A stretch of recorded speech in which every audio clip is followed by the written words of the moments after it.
During the show, type Spectrum, leave a space, type in your contribution and name, then send it to 7197. Your views, our interviews on Radio 1 FM 90. Hello, a very warm welcome. This is Spectrum on Radio 1. I'm your host, Edmond. Kizito on Spectrum tonight. DRC rebels reject calls to a ceasefire. Is there hope that this conflict can be contained and a lasting solution put forward by regional leaders? DR Congo rebels of the M23 group have rejected international calls to pull out of the strategic eastern city of Goma, demanding direct talks with President Joseph Kabila before ending an offensive that has stoked fears of a wider conflict and possibly a humanitarian catastrophe. Kabila and his Rwandan counterpart Paul Kagame are due to meet at a regional summit on the crisis here in Kampala on Saturday. Now, following hours of face-to-face talks, the presidents of Uganda, the DR Congo and Rwanda yesterday said the M23 rebels must withdraw from Goma, which fell to the fighters on Tuesday. However, Mr. Kabila refused to say whether his government would consider talks with the rebels, who have indicated that they are actually waiting and open to these talks. At the summit on Friday, at the summit this weekend, presidents will discuss the logistics necessary for deployment of the neutral force, which is supposed to police this exit of the rebels from Goma. They are also expected to address themselves to the UN Security Council approval of the deployment of the neutral force from Tanzania, Kenya, DR Congo and Angola. So tonight we look at the situation in the DRC to analyze the latest situation against calls for peaceful action. We also look at the long-term mechanisms that can be deployed to arrest the situation, and if at all, the solution to this problem lies with the Great Lakes regional countries, including those that have been implicated in this conflict. Our guests tonight: Ambassador James Kinobe, Ugandan Ambassador to the Democratic Republic of Congo. You're most welcome, Honorable James Kinobe. Thank you, my brother. It's been long. I'm happy to be here once again. Thank you. We're also joined by Ambassador Acemah, retired diplomat and now a consultant on international affairs. You're most welcome, Ambassador Acemah. Thank you, Edmond. We're also joined from the Ministry of Foreign Affairs by Robert Mujimba, Foreign Service Officer. You're most welcome, Mr. Robert Mujimba. Thank you. Ambassador Kinobe, the M23 rebels have rejected calls for a ceasefire and withdrawal from Goma after Uganda and Rwanda called them to do it. What can we expect to come next? Yeah, I think that's a very straightforward question. First of all, I would have been surprised if they had accepted. Knowing how normally rebels and those who fight, how they normally behave, having made their conditions, I would be surprised if just by that statement they had withdrawn. But it's just regrettable because this is not the first time we've been sharing with them. The first time the president, as chair of the region, talked to them when they had just started these problems. They respected the call, halted for some time until they resumed once again. I strongly believe that they're just sending a message along the way they have to accept, because the global politics has changed. You just don't walk into another country, stage and overthrow a country just like that, and the international community looks at you. That's why we think that the line being pushed by the Great Lakes region of political, diplomatic and military solutions is actually going to be deployed in that order as we proceed to see how we handle that problem. You have said that you don't you don't just walk into another country and take power. Where are these rebels walking from? From Uganda or from Rwanda? Wherever you walk from, you just don't pick up arms and say you're declaring yourself as a republic the way they've been doing it, because you know they started where they started in that small area, set up structures. I'm told they were even announcing a government and so on. You know, Congo, DRC is a state, and sovereignty demands that that state remains a state. So if there are problems of maybe disorder of those who are coming up and so on, then definitely it calls upon those who are causing it to listen.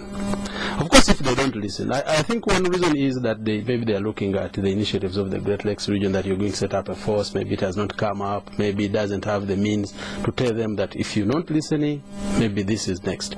That's why you're seeing that the next level is the Great Lakes region, which is concerned with the deteriorating situation in Eastern DR Congo, but which is likely to affect the entire region, is coming up with all those initiatives to make sure that we prevail over whoever thinks of causing trouble, and we also look at the grievances and we get a harmonized outcome out of the whole exercise.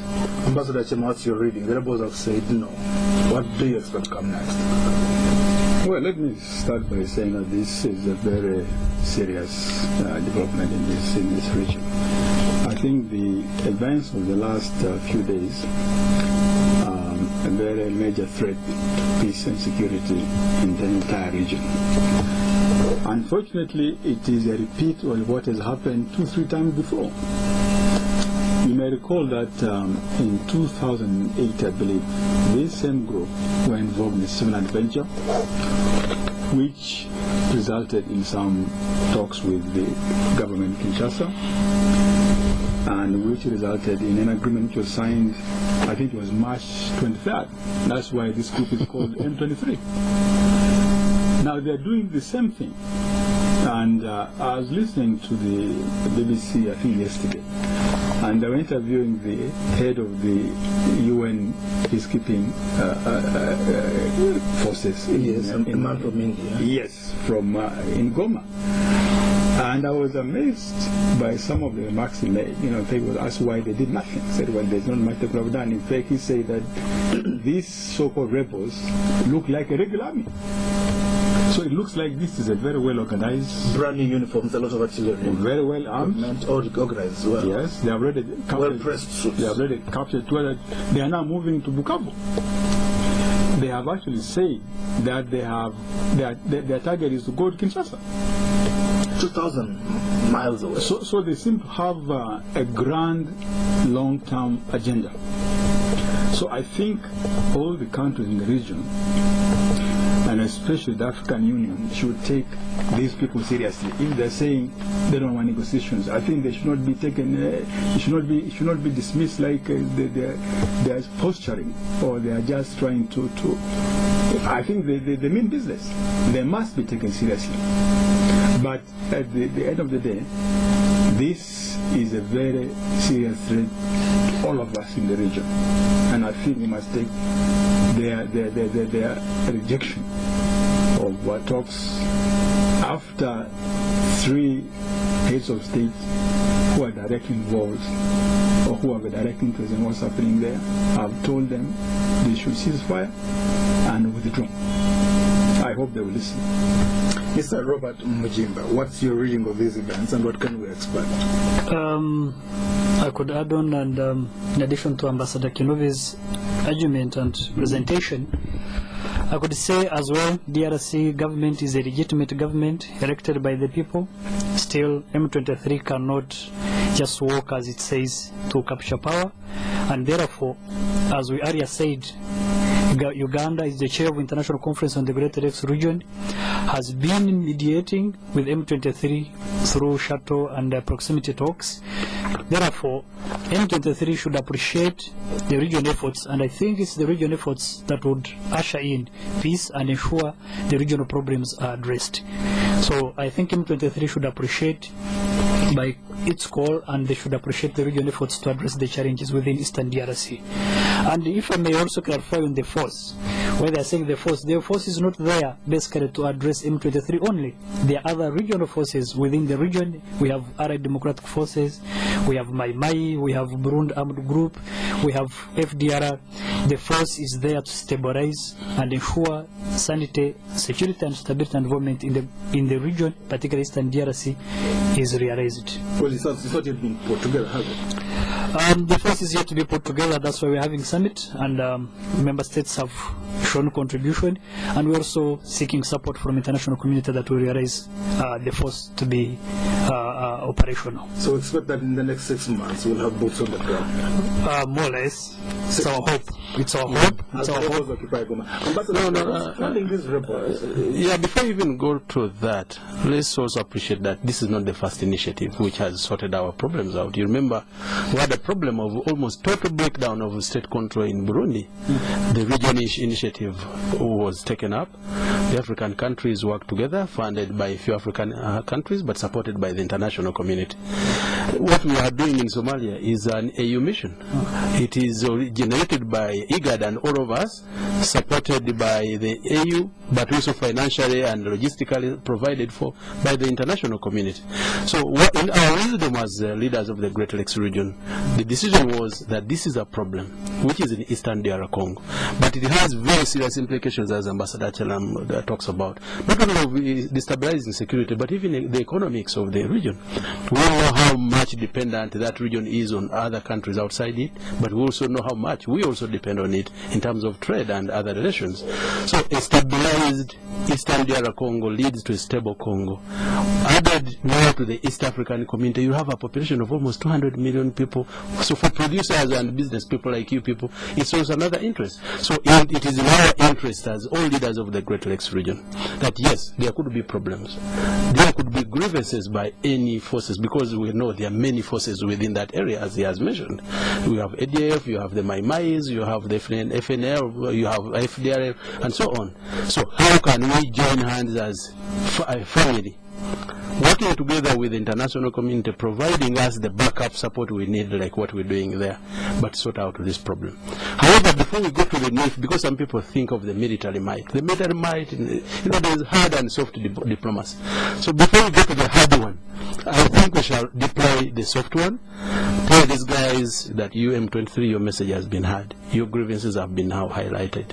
What do you say, DRC? And you have seen the president of DR Congo, he said he's going to give serious consideration to the grievances. It is true that they discussed in March, and maybe some of the issues were not properly concluded that time when it was the CNDP and the DRC. So we can pick lessons from that. But what we are saying that the world order would not just allow people to walk in. You know what is happening in Mali. Internationally, that region is also ganging up to say, no, you have a grievance, but that's not the way to go. That's what now we are saying, that M23, you have your reasons, but that's not the way to go. We talk to you, we ask you, we plead with you, you refuse, then the backup force will work on you, and not only you, but even the other negative forces that are within the region. So that if we have a stable region, Eastern DR Congo, then you have a stable Great Lakes region, you have a stable Africa. Ambassador Kinobe, who's funding this program? They are brand new. No, people need to understand that part of the region. Of course, there are allegations that it is Rwanda. At one point, it was even mentioned that it is Uganda. But people who need to, he's a consultant, he will tell you, you need to understand the region we're talking about. That territory, even without external support, planes have been landing in Eastern DR Congo carrying minerals, and they can even bring weapons. Now that they even concentrate in a bigger area, let me tell you, they have now the airport. So even if they wanted the supplies and yet they have all the minerals and the gold there, they can still purchase. And you know, dealers globally who is very eager to do what they do. Who is supplying corn? Who has been supplying all the people terrorizing us? So you need to understand that these groups have got networks. Congo was funded by Sudan. Oh, well, yes, but how? Did you see them driving directly? But you would get the weapons and brand new uniforms. I remember one time we used to change army uniforms here, and the followers you get to the Congo rebels, they have similar uniforms that we had just changed. That's part of some. No, it is not part. What I'm telling you that these rebels also have networks. The new uniforms, the Congo rebels had. But similar uniforms. So that's why I'm telling you that where you have illegal means of getting money, like now you have illegal minerals in that area, a breakdown of state control, anything is possible. Anything is possible. I'm not saying it is not possible to have come from a neighboring country, but also creating in your mind that there is a very strong possibility that these people can still get what they want from within. Finally, even if there was a problem, Uganda and the DR Congo are permanently neighbors. Uganda and Rwanda are permanently neighbors. DRC and Congo and Rwanda are going to be permanently neighbors. Even if it was coming from an external source, we need to sit down. What is the cause? And they will evaluate that, because at one time one should know that there were concerns of FDLR within Congo. Rwanda are choosing DRC that you are arming the former Imperial armies to come and fight me. Then the Congolese soldiers cross the border to go and buy PM. So these are things, you know, people must appreciate that we are permanently neighbors. We didn't choose to be neighbors, and we don't be permanently like that. So we only want to identify our own problems. If it is a misunderstanding between your neighbor who is not going to move away, you want to immunize your kids, he doesn't want to immunize his, and the disease is coming infecting you, you finally sit down and say, by the way, I think this is something we must have a cut-off. And that's what the Greater Lakes region as a family is coming up to say, that this is now a bigger family. It's no longer Rwanda and Congo, it's no longer Rwanda and Uganda, it's no longer DRC and anybody. It's a family, and on Saturday the presidents are coming back again.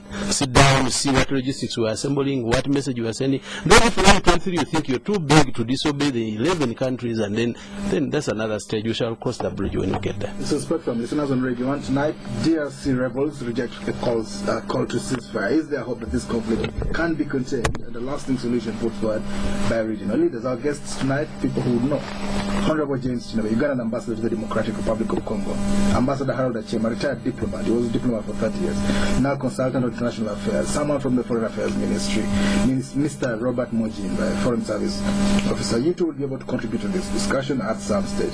Ambassador Acemah, do President Museveni and Paul Kagame have any leverage over these rebels? They sat at that press conference and say, well, now we tell you through television, stop fighting. I think they do.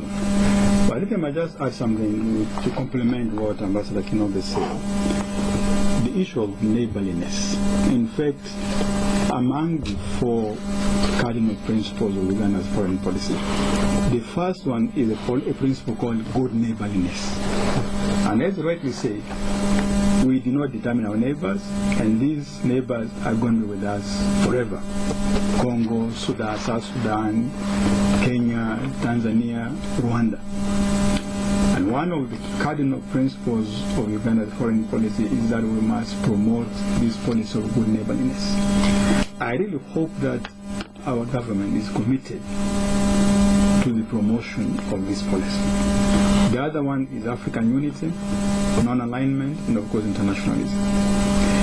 Now, the 2 neighbors of Congo who are directly involved in this conflict, namely Uganda and Rwanda, I believe our leaders, presidents of Rwanda and Uganda, I think they have leverage. They can, at least our president sent a very strong message on television in front of M23 at the end of the summit of yesterday. I'm sure the leadership of M23 have got that message. I hope that taking that message seriously. What do you expect them to do? He could call them, he could summon them if he has leverage over them, call the political leader to Kampala and read the riot act. He's not done that. He's spoken to microphones. You expect them to do that? Ambassador Kinobe doesn't think. No, my brother. The president has. I've told you. Maybe we're going to go into that bit. President Museveni, as chair of the Greater Lakes region, summoned these people, and they actually came. Yes. He asked them to stop fighting, and they actually did. I only want to say that there has been unfortunate developments at the UN. We pleaded very strongly at the UN that don't put sanctions. Let's give this process some chance. When they were at the end, they sat there, sanctioned these people, and they blacklisted them. We pleaded with them very strongly, telling them that we've talked to these guys, they have 21 points which should be looked at and discussed. The following day they said Uganda is promoting is becoming the external wing of the M23. So we've been trying to do all of that. So President Museveni has actually told these people, and the final thing they said, I think you, Museveni, you are part of this group. He said, fine, I get out of this. I think this is the message which is now the output of what the international community failed to read. And these people say, okay, if you want to come back talk to Museveni and you say he's using us, let's get our capital in Goma, you'll find us there. And these are some of the unfortunate developments which I am making as a region, but I think a wrong reading from the international community, either because of their own global politics, because we know there are some international forces that are interested in destabilization of Congo. But this ambassador, let me finish this point. So, leverage, yes, President Museveni this one is because they sat together 3 after they had entered. But before, he had summoned them, they had actually listened, and twice the summits applauded President Museveni for talking to these people, and they listened to him. I still believe that if we work again together as a team and we get the backup we need, they still listen to President Museveni because they need these countries.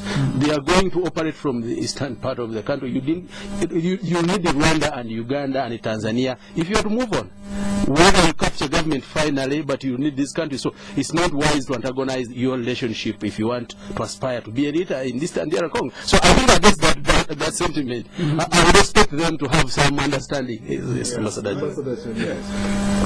What I want to say is that before President Kabila came to Kampala, I think the day before, he addressed the Congolese nation on TV.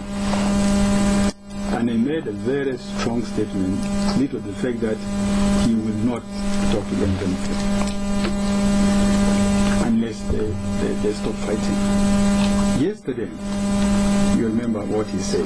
He said he's willing to talk to look into their agreements. Yes, to the agreements. Just he was what's careful. So at the end of the summit, he appears to have compromised. Before I came here, I listened to Focus on Africa. And in fact, he's having problems in Kinshasa. People are challenging him. Yes, they are like saying that he has sold out. He's abandoned. I tell you something. President Kabila, unlike his father, in Kinshasa, is not a popular man there. Two, even his ambassador Kinobe will confirm or deny. In fact, they even challenge his nationality. In Kinshasa, many people are saying he's not Congolese. They're saying he's either Rwandese or Ugandan. President Kabila was more fluent in learned French. When he went back, President Kabila is Anglophone. He studied in East Africa. He speaks more Swahili than Lingala. You see, President, I think in line with the policy of good neighborliness, we should actually be helping President Kabila to consolidate his position. Because in Kinshasa, they think he's an agent of Uganda and Rwanda. So really, he is now, you see, his position is becoming tenuous. Because I don't know how serious those challenges are in Kinshasa. But certainly the people in Kinshasa will say, you see, he's now compromised. He's now, in any case, they say he's from there anyway. All right. Ambassador Acemah, as a matter of fact, I wouldn't be alluded to that argument. But the argument is we should put across that President Kabila is an elected leader. And there's a legitimate government in DRC, which was fully elected by the people, which we should, the fundamental and pivotal issue that we should understand. And therefore, President Kabila has the legitimate authority to take the leadership of DRC. But coming back to Ambassador Kinobe, what he's saying on Uganda. Uganda, we assumed the chairmanship of International Conference on the Great Lakes region in 2011 when we hosted the summit here on sexual gender-based violence. And therefore, Uganda, we are mandated under the Pact on Security, Stability and Development in the Great Lakes region to make sure that we spearhead all the processes within the Great Lakes region. If I may add on that, His Excellency the President, at the event of the situation in July, he was contacted by His Excellency President Kabila to intervene and help up the situation as the chair of ICGR. And His Excellency Ban Ki-moon, the UN Secretary General, also contacted him to intervene. Eventually, the heads of state summit, all the four of them, agreed and mandated the chair of ICGR, His Excellency President Yoweri Museveni, to take up the mantle and help the process. And I think he has played a very fundamental role. All right, we're going for a break. This is Spectrum on Radio 1. Tonight, DRC rebels reject calls to ceasefire. Is there hope that this conflict can be contained and a lasting solution put forward by regional leaders? We're going for a break. We'll be back. Stay tuned. Wow, this is a really nice place. So is there something you wanted to tell me, honey? Sweetie? We've been together for a long time and I want to take this to the next level. And I think we need to start by dialing 135*1#. MTN Zone allows you to save more for the things you love. To activate, dial *135*1# to enjoy up to 99% discount on all your calls. Honey, is that all? No, honey. We should have ordered for more soup, huh? Waiter! MTN. everywhere you go. Ça va, hello.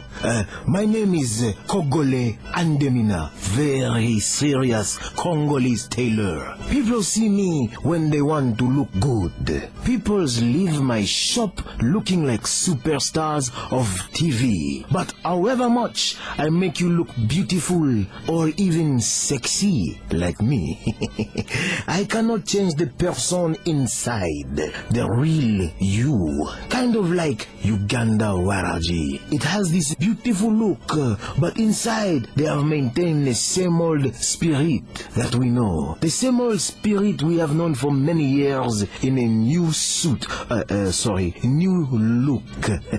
Oh, you need to try it. Enjoy the new look Uganda Waraji. The same Ugandan spirit with a new look. Uganda Waraji. Same spirit, new look. Uganda Waraji. Excessive consumption of alcohol is harmful to your health. Not for sale to persons under 18 years. Please drink responsibly.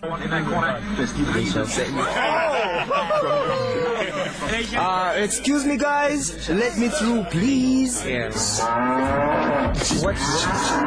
Check this guy. Goodness, dude, what are you doing? Get real. Just move a little bit. Man, what are you doing bringing a cow into the sitting room? It's just for when I want milk. Just what? Just please move. Let it come and sit here. What's wrong with this guy? You cannot keep a cow in your home, but you can get the freshness of its milk straight from the farm into your home. Get fresh dairy milk for freshness straight from the farm every day. Fresh Diary, so fresh. Spectrum on Radio 1 FM 90. Welcome back on Spectrum tonight. DRC rebels reject calls to a ceasefire. Is there hope that this conflict can be contained and a lasting solution put forward by regional leaders? Our guests tonight, Honorable James Kinobe, Ugandan ambassador to the Democratic Republic of Congo. He is based in Kinshasa. Ambassador Harold Acemah, retired diplomat, now a consultant on international affairs, and Mr. Robert Mujimba, foreign service officer at the Ministry of Foreign Affairs. You will be able to call in and contribute to this discussion. Robert Mujimba, could you tell us what the demands are of these rebels? 21 points they've laid out. Thank you.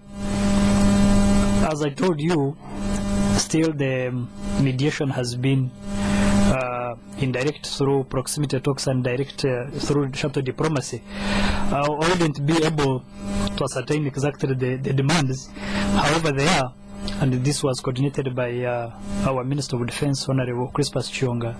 So the demands, I couldn't be certain much more on the demands they have, but if they are there, still the ICGR process has to presume, as they agreed under the declarations, that they should appreciate dialogue with the DRC government to make sure that their grievances are addressed. And you saw that in the media, which was reaffirmed by the heads of state, to say despite having their own grievances, but they should appreciate and they withdraw from Goma and cease fire to allow the regional efforts to address the regional problems. And I can assure you, it is only the regional efforts that can address the regional problems.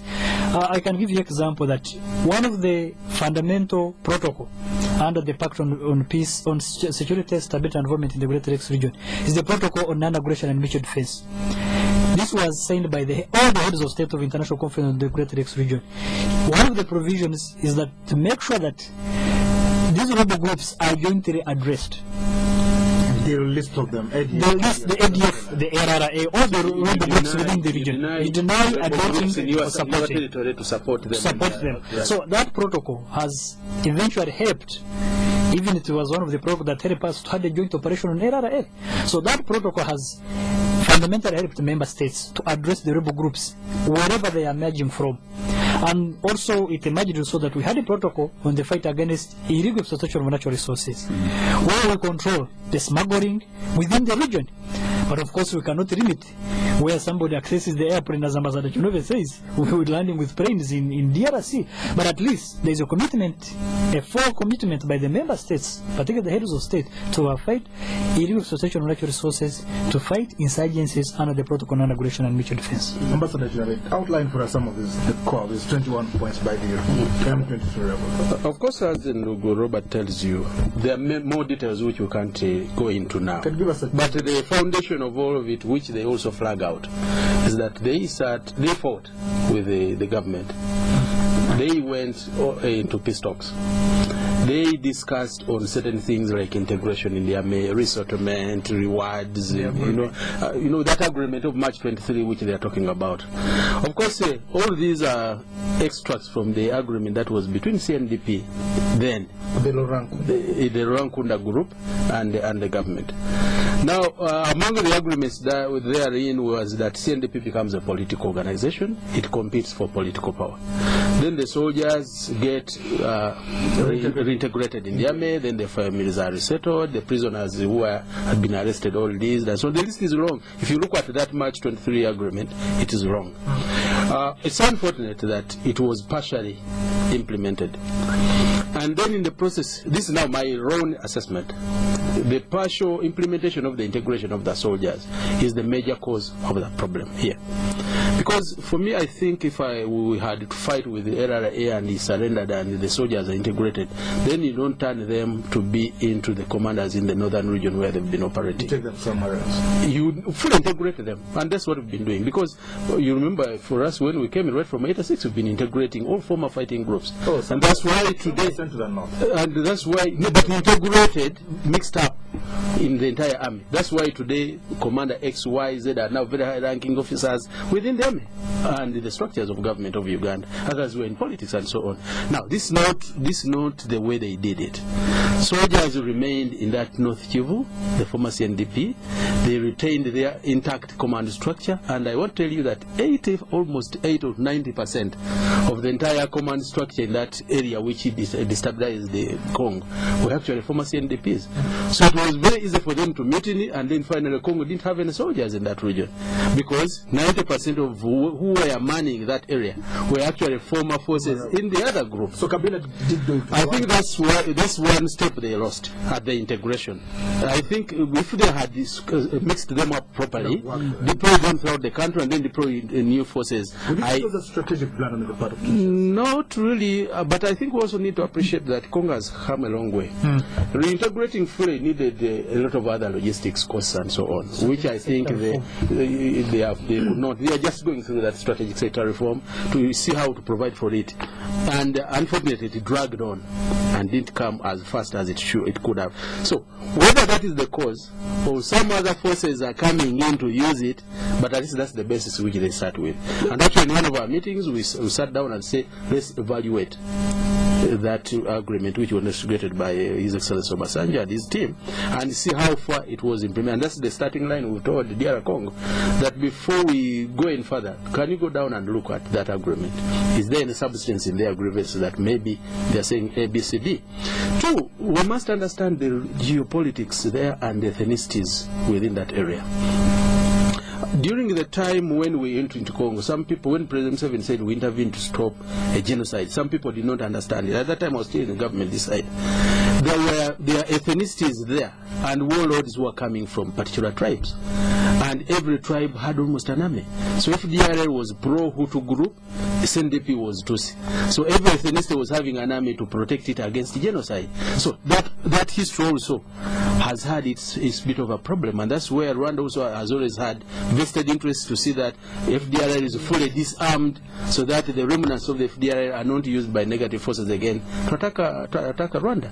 There's definitely down there in Burundi. So those other combinations also are many factors which need to be understood. I think my brother here, who is now a consultant and an expert, he has deeply gone into the academics of that region. So that's why some of us believe, and that's where Uganda's position, that this is not a matter of picking guns and fight and shoot at M23. It's much broader than what you see in the fighting. There are other things that must be addressed. Well, some of the Banyamulenge are complaining that they are called Rwandese when they are Congolese. I was actually talking to some of them during that. They said, you guys will have a problem. When we go to Rwanda, Rwanda rejects us. It tells us you are Congolese. When we go to Congo, Congo tells us you are Rwandese. Why do we become stateless? So those are underlying issues that will have to be sorted out as we go on. But first point is the fighting must stop. And then we sit down and we go on the issue, talking about point by point. Now you had mentioned a point, I think he clarified it, that President Kabila had at first said he would not talk. Yes, why would you? I don't blame President Kabila. Yes. You know how long they were telling us to talk to Konyi? And we said, no, we can't talk to Konyi. Yes, bracket. President Museveni, no, well, let me tell you, President Museveni, it was a rebel group. And the president, until he was told, you see guys, these guys are just using it that talk. They don't have anything to talk about, except that you talk. And indeed, when President Museveni accepted to talk, Konyi disappeared. So I still believe that these fellows may be using, that's why now we are pleading with Kabila. Don't say that you will not talk. Because you may even find there is nothing to talk about. But once you harden, then they use it like Konyi was using it, that Museveni is the one who doesn't want to talk. And when we finally agree to talk, and President Museveni even flew into Juba to sign, Konyi was nowhere to be seen. Talk about the genocidaires, the former Rwandan. Before we get there, let me just add something to what he's saying. I agree with much of what he's saying. You see, this agreement was signed March 23rd, 2009. Yes. Barely 3 years. You see, really, the grievances of these people are very fundamental. It will need time. I don't know whether there was any time frame incorporated in this agreement, but definitely, again, it's the history of the Congo. You see, the Congo has really not known much of peace since independence. And especially this eastern region, you know, the Kisangani, eastern DRC, where most of these conflicts have taken place, has really been having a series of conflicts, civil wars, warlordism. To resolve these problems in eastern Congo, we need time. It needs commitment to dialogue. I get the impression that M23 are not committed to dialogue. Or you think M23 rebels? I don't think. What do they want to do? To march on Kinshasa? They want to fight. I think they want the fight to finish. You see, they must. I hope they will heed the appeal from the three leaders, especially from the chair of the conference. Yes. I hope they will heed that appeal. I hope they will heed the AU, because I think the AU is absolutely, exactly. I hope they will listen to the UN. And the UN is coming. Yes. You see, in terms of geopolitics, I tell you something. For the West, DRC is more important than Uganda and Rwanda. Ambassador, you have flown from Entebbe to Kinshasa. The Ituri forest is bigger than Uganda.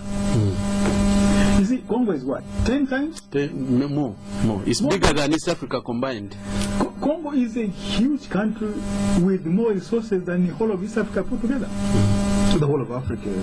I think we should be careful with how we handle Congo. One day Congo will stabilize. I hope they don't have a long memory. Congo, if they remember what we have done to them, we will be in trouble. Two, Congo are our brothers. You know, where I come from, my ethnic group somewhere in Congo. You know, you will find somebody called Acemah in Congo. Recently, you had a reunion where I was reading the traditional king had a problem in 1870. Yes. Now, it was an unresolved problem since 1870. They are low, where Honorable Dunjanga comes from. They are more in Congo than in Uganda. Yes. So these are not just neighbors, these are our brothers and sisters. The Nandis, and really, Honorable Chionga's tribe, the bigger percentage, about 75% are in Congo, 25 in Kasese. So we must have a commitment to help these our neighbors, our brothers for good. And in terms of business, of commerce, Congo is an enormous market for our products. Yes. So a stable, peaceful Congo is in Uganda's best interest. Absolutely. In Rwanda's best interest. The region is the best interest. We should encourage dialogue. Yes, I agree. I think M23, they have some legitimate grievances. But the solution is not to now threaten Kinshasa. They want capture Bukavu. It won't solve the problem. It is going to complicate the problems. Right. Okay. Ambassador, maybe before we hear from the listeners, Ambassador Kinobe, talk to us about the genocide there. Rwanda seems to be concerned that these rebels who fled after the RPF came into power in 97 could recombine, regroup and attack. About 6,000 of them are big family. I don't think the force is still that big. But there, you see, once you have unresolved issues, the magnitude notwithstanding, the matters always keep coming back. Of course, Rwanda is rightly concerned that these fellows are still there, despite the fact that the force has come down. And at one time, by the way, they even used to have joint operations, like what we've been having with LRA. But we are still also there to monitor that, despite the fact that Konyi as a force energies has declined, he doesn't reorganize to get back. So they are not in that magnitude then, and this is a matter which can still be resolved now, instead of leaving it between Rwanda and DRC. Because as we now, because the situation is now bad, Rwanda, the DRC has recalled its ambassador to Kinshasa. Now, that one is already unfortunate. It's now presidents and presidents doing the diplomacy, as you saw yesterday. But we believe that in the next few days, we are going to see a change in that approach. Because this is now not going to be no longer a matter between DRC and Rwanda. Of course, we have put in mechanisms in place. You've heard of the joint verification mechanism. Originally, it used to be between the DRC and the Rwanda. We have agreed to expand it, all the 11 members. DRC has more, and Rwanda have more members for each of them. But we have also put in more members from all the member countries around. And this is a verification mechanism to help. Is it true that these people come from across? Are they actually Congolese? Are they being assisted? Is there any weaponry crossing borders and so on? We have a joint intelligence center which keeps on gathering intelligence and so on. So those mechanisms are going to help us address the legitimate concerns of Rwanda towards the FDRL, the legitimate concerns of Burundi towards FNL, legitimate concerns of Uganda towards ADF and LRA and all the others, and then the internal rebels, because there are already other rebels who are not even associated to any external factor. So that region finally stabilized. So I'm very optimistic that the initiatives, if really strongly committed to, as Ambassador Charam is talking about, commitment from all the partners. But the commitment of our chair is not doubted at all. Let's hear from the listeners. This is Spectrum on Radio 1. You can call in now on numbers 0414-348-111, 0312-260-390, 0312-261-390. When you call in, please tell us your name and where you're calling from. Spectrum, hello? Hello? Hello? Talk to us, please. You're live. Hello? You're live on Spectrum. Your name? No, Spectrum, hello? There seems to be a problem with those lines. Someone will work on them, rectify them, and then you will be able to call in and talk to us tonight. Mr. Mujimba, what do you think is likely to happen? What can we expect from the Kampala summit this week? What would we expect from Kampala summit? One is the commitment of the heads of state to address the challenge. As Ambassador Kinobe had earlier alluded to, is that we have operational structures which were agreed upon by the heads of state.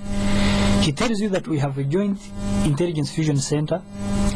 We have a joint verification mechanism, which is all represented by the heads by the member states. We also had a military assessment team which was working on the concept of operations to operationalize the neutral international force.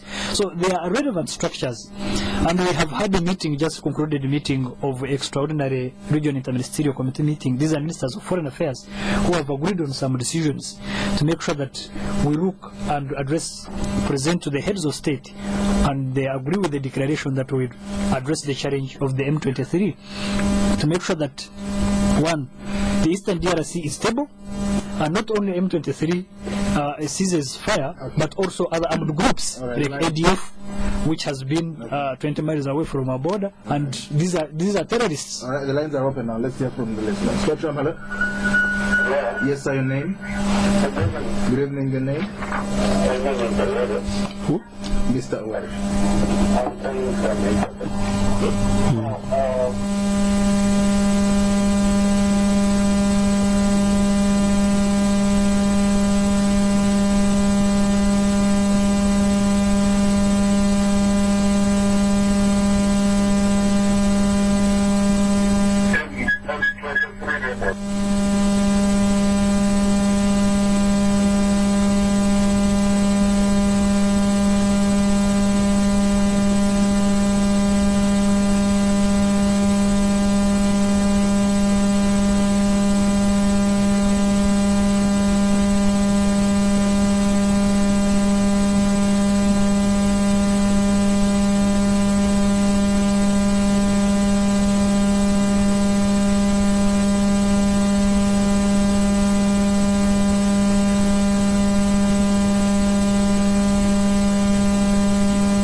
Thank you for your question.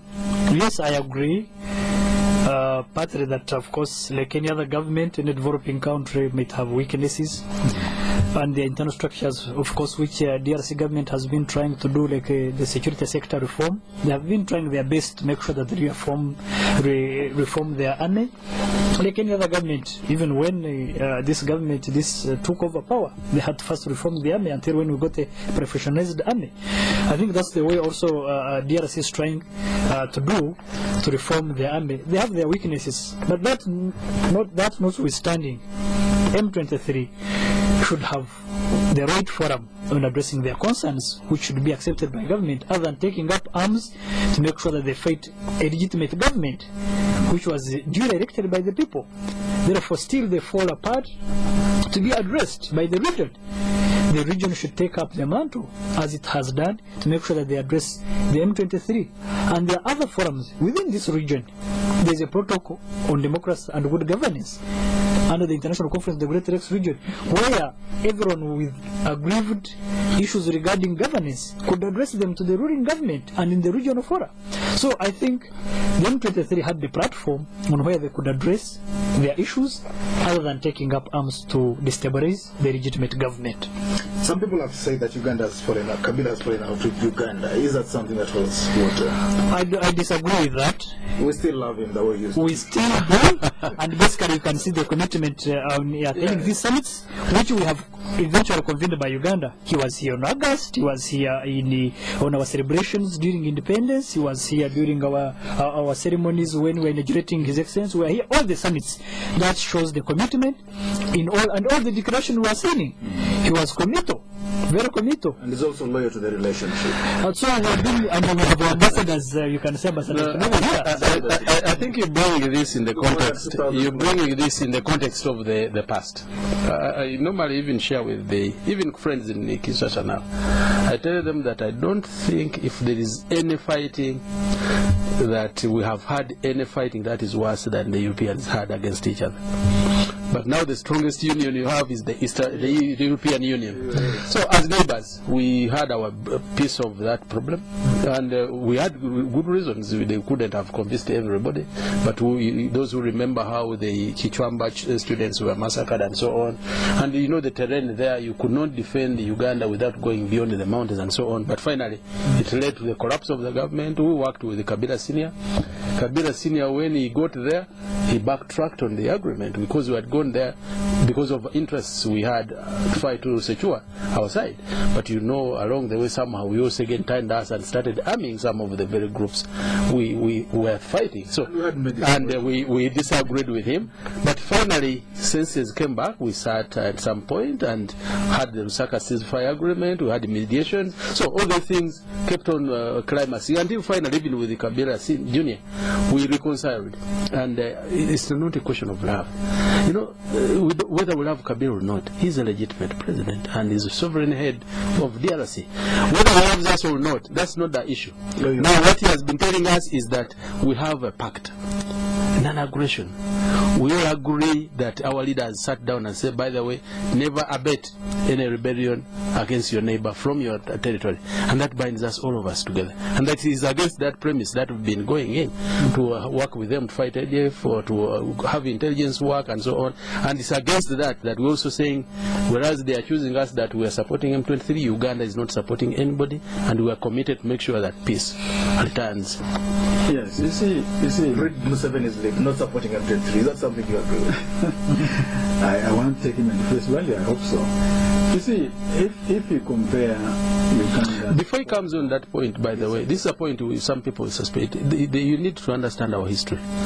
Uganda, we always say what we mean. And when we say, how many times has President Museveni told Bashir in his face? He was not missing his words. He would tell Bashir, I'm going to fight you because you are supporting Congo. So if you had the nut to crack with Kabila, We would have told him, but not by deception. That's not our method. We saw what happened in 1985 in Nairobi. But maybe that's a lot. Yes, but we told them. We also told them. You remember in 1985 we told them we are going to peace talks. But these are the conditions. Only to return here, and Ruto was telling people, I have removed the teeth of the snake which was going to bite you. So that was a betrayal of the trust we had in Nairobi. Is it? You are a very able diplomat, Edmond. What I was going to say is that unlike DRC, you see, Uganda support for the struggle of South Sudan, for example, since 60s has been consistent. Obote 1, Amin, Obote 2, NRM, we have stood with South Sudan through thick and thin. In the case of DRC, we stood with the Lumumba and the Lumumbis in the 60s.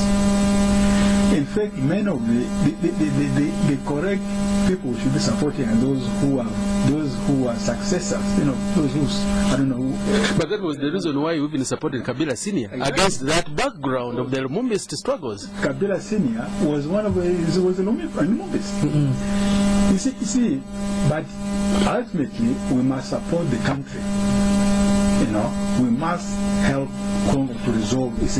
Congo has got serious problems. And I think we need to appreciate also the Uganda's Pan-African approach. Absolutely. I mentioned one of the principles of Pan-Africanism. Well, strong So, and there's no smoke with that fire. Some of these acquisitions which have been levied against us and Rwanda, you see,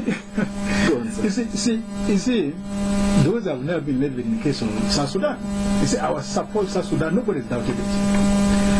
I hope we can do the same for DRC. Okay. Ambassador, this is some challenge you must really work on. And you do your best to strengthen those relations between Congo and Uganda. Because Congo is a very important neighborhood. Thank you very much indeed, our distinguished panel tonight. Honorable James Chino, Ugandan Ambassador of the Democratic Republic of Congo, thank you for coming in tonight, all the way from Kinshasa. The distance from Goma to Kinshasa is double the distance from here to Mombasa. You go to Mombasa and come back. You go to Mombasa, yes. I take 2.5 hours to fly from Kinshasa to Goma. I take 4 hours to fly from Kinshasa to Entebbe. So you now can imagine the distance. And the DRC is bigger than East Africa combined, the 5 countries. Thank you for coming to Spectrum tonight. Ambassador Harold Acemah, retired diplomat, now consultant on international affairs. Thank you for coming to Spectrum to give us your enlightening discussions on that side. Mr. Robert Mujiba, Foreign Service Officer at the Ministry of Foreign Affairs. Thank you for tuning in. I've been your host, Edmond, which is to Spectrum. We'll be back tomorrow. Up next is the news in English. The Western Union Choma Hour is here. Win lots of goodies this festive season. Listen to